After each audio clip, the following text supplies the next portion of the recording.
नमस्कार, मैं सुनील आप सभी का एजुकेशन प्रभाव यूट्यूब चैनल पर हार्दिक स्वागत करता हूं। आज मैं फिर से उपस्थित हूं संचार की कक्षा में, कम्युनिकेशन की कक्षा में, जिसमें कि इससे पहले भी मैंने संचार की कक्षा ली है और उसमें मैंने सारा पूरा वृत्तांत, मैंने उसके अर्थों को, उसकी अवधारणाओं को, उसके अनेक सारे प्रकारों को मैंने बताया है। आज मैं फिर से इसलिए इस कक्षा में आया हूँ क्योंकि इससे संबंधित जो नए टर्म्स हैं उसमें एनटीए नेट का जो अपडेटेड सिलेबस है 2019 से, उसमें ये टर्म्स, उसमें से 1 से 2 क्वेश्चन इसमें रहता ही रहता है। तो सारे नए टर्म्स हैं और मैं बता दूं कि ये टोटल नॉन वर्बल कम्युनिकेशन का ये पार्ट है, अर्थात गैर अशाब्दिक जो संप्रेषण है उसका ही पार्ट है। पहला आता है आपका काइनेसिक्स। काइनेसिक्स क्या है कि ये बॉडी के हाव भाव, हमारे स्वर के हाव भाव के ऊपर ये सारा कुछ निर्भर करता है। अर्थात बॉडी का जो लैंग्वेज होता है वो अगर ढीला ढाला हो तो लोग आपको बताएंगे कि अरे इसमें बहुत ज़्यादा दम नहीं है, लेकिन अगर वही बॉडी की जो मुद्रा है, उसका जो पार्ट है, अगर वो बहुत अच्छे प्रखर ढंग से वो अपने को प्रस्तुत करता है तो डेफिनेटली सामने वाला निश्चित रूप से समझेगा कि नहीं, इसमें काफ़ी दम होता है। जैसे एक अगर नए शिक्षक आए हैं तो उनका बॉडी लैंग्वेज एकदम से ढीला ढाला होता है, लेकिन एक जो काफ़ी दिनों से अनुभवी शिक्षक हैं उनका बॉडी लैंग्वेज टोटली अलग होता है। तो ये बॉडी लैंग्वेज या स्वर के हाव भाव के अनुसार ये देखा जाता है। फिर मेटा संप्रेषण। मेटा संप्रेषण एक ऐसा संप्रेषण है जिसमें कि आप देखेंगे कि कोई भी कभी भी कम्युनिकेशन जब होता है, कभी भी संचार जब होता है, तो जो संप्रेषित किया गया, वक्ता के द्वारा जो संप्रेषित किया गया और श्रोता के द्वारा अर्थात रिसीवर के द्वारा जो उसको गृहीत किया गया, उसको लिया गया, उसमें कुछ ना कुछ अंतर हो जाता है। तो कुछ ना कुछ अंतर हो जाता है तो हम कोई भी चीज़, किसी भी चीज़ को अच्छे ढंग से भी कह सकते हैं और बुरे ढंग से भी। तो यही जो अच्छे ढंग और बुरे ढंग कहने का जो लहजा होता है, वही जो संप्रेषण होता है आपका मेटा संज्ञान कहलाता है। जैसे मैं एक बताऊं कि अगर कोई लड़का है और मैं उसको कहूं कि बाबू 1 गिलास पानी दे दो, और वहीं रे 1 गिलास पानी दो, दोनों एक ही शब्द है लेकिन कहने का लहजा अलग अलग है।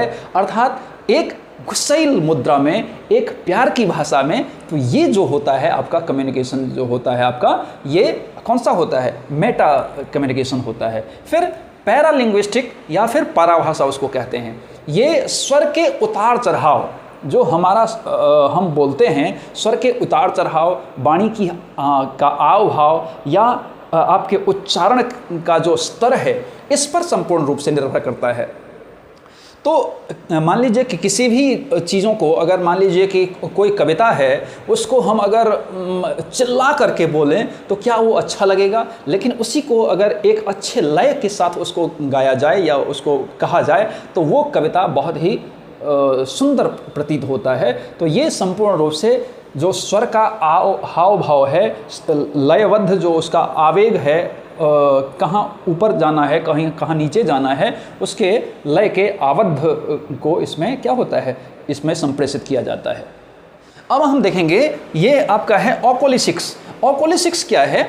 तो ये नेत्रों के, पलकों के, नेत्रों के हाव भाव के अनुसार प्रतीत होता है। जैसे अगर प्यार की भाषा आप किसी को बुलाते हैं तो आपका नेत्र एकदम से स्थिर है, अच्छा है, लेकिन वहीं कहते हैं ना कि किसी को आंख दिखाना, किसी पर आंख जब हम तड़ेड़ते हैं तो आपका लैंग्वेज दूसरा हो जाता है और उसका जो नेत्र का जो या पलक का की जो भाषा है वो दूसरी चीज़ की ओर संकेत करता है। तो नेत्र या पलक का जो हाव भाव है, उसकी जो भाव भंगिमा है, उसको हम क्या कहते हैं? ओकोलिसिक्स कहते हैं। अब प्रोक्सेमिक्स क्या है? तो प्रोक्सेमिक्स ये स्थल का प्रयोग किया जाता है इसमें। अर्थात आप किसी विशेष स्थल पर आप हैं तो उसका एक अलग इम्पोर्टेंस होता है। जैसे अगर आप किसी चीफ मिनिस्टर के साथ बैठे हुए हैं तो जानने वाला जो देखेगा, अगर फोटो भी देख लिया या उसके साथ अगर बैठा देख लिया तो वो जानेगा कि इसकी पहुंच जो है काफ़ी दूर तक है। लेकिन वहीं पर अगर किसी शराबी के साथ अगर आप बैठे हुए हैं किसी शराबी के ठेके में अगर बैठे हुए हैं तो लोग वो समझेगा कि किस प्रकार से, किसी अगर चोर के साथ आप बैठे हुए हैं तो लोग चोर समझेगा, किसी अगर विद्वान के साथ बैठे हुए हैं तो लोग अच्छा समझेगा। अर्थात ये इसमें स्थल का प्रयोग मुख्य रूप से किया जाता है कि आप किसके साथ किस प्रकार से कैसे उपस्थित हैं, ये बहुत मायने रखता है। किसमें? तो आपका प्रोक्सेमिक्स में। अब ये हैप्टिक्स क्या है? तो हैप्टिक्स एक प्रकार का स्पर्श करने से संबंधित है। अर्थात मान लीजिए कि कोई गर्म चीज़ है, उस पर अगर आप हाथ डालते हैं तो आपको गर्म लगेगा, अगर कोई ठंडी चीज़ है अगर उस पर आप स्पर्श करते हैं तो वो आपको ठंडा लगेगा। तो ये स्पर्श करने से संबंधित है। अर्थात स्पर्श करने मात्र से आपके मन में आप संप्रेषित हो जाते हैं, आपके मन में ये पता चल जाता है कि ये किस प्रकार से कौन सी चीज़ है। ऑब्जेक्टिव्स क्या है? तो ऑब्जेक्टिव्स में आप किसी भी चीज़ों या वस्तुओं का प्रयोग करते हैं। जैसे मान लीजिए कि अगर छोटा बच्चा है तो हम उसको अगर मार्कर बता रहे हैं कि ये मार्कर है, तो उसको हम केवल कह कर के नहीं बताते हैं, वस्तु का प्रयोग कर रहे हैं। अगर हम पेड़ का या हाथी का अगर दिखा रहे हैं या उसके बारे में बता रहे हैं तो हाथी का पिक्चर वहाँ पर हम दिखाने का प्रयोग करते हैं। अर्थात किसी वस्तुओं का प्रयोग जब आप करते हैं तो उसके हाव भाव से, उसकी मुद्रा से, भाव भंगिमा वो जो बताता है वही क्या होता है? आपका ऑब्जेक्टिक्स होता है। इसके अलावा हम देखते हैं क्रोनेमिक्स। ये क्रोनेमिक्स क्या है? तो इसमें समय के आधार पर ये संप्रेषण होता है। समय के आधार पर अर्थात किस समय में किस से किस ढंग से क्या बात करनी है, ये बहुत मायने रखता है। ये अगर आप में समझ है तो ये समझ ही होना क्या है? क्रोनेमिक्स कहलाता है। अर्थात ये समय का, अब मान लीजिए कि कोई बहुत बड़े आदमी है और दो लोग आपस में वार्ता कर रहे हैं तो वहाँ पर आप उस समय में नहीं जा सकते हैं क्योंकि वो समय सही नहीं है आपसे बात करने का। तो समय के आधार पर हम किससे क्या बात कैसे करेंगे ये इसको दर्शाता है। फिर आपका ओलेफैटिक्स। ओलेफैक्टिक्स क्या है? तो ये गंध या महक के आधार पर ये आता है।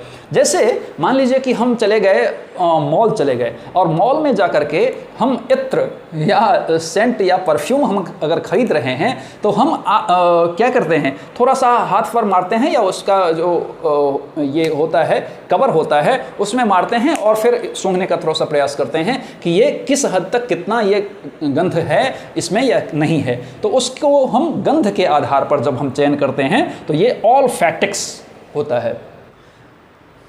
इसके अलावा आपका गस्टोरिक्स क्या होता है? गस्टोरिक्स ये होता है आपका, आप खाना तो खूब खाए होंगे, कभी मम्मी को बोलते हैं कि बहुत अच्छा तुमने खाना बनाया और कभी बोलते हैं कि अरे बहुत बेकार है।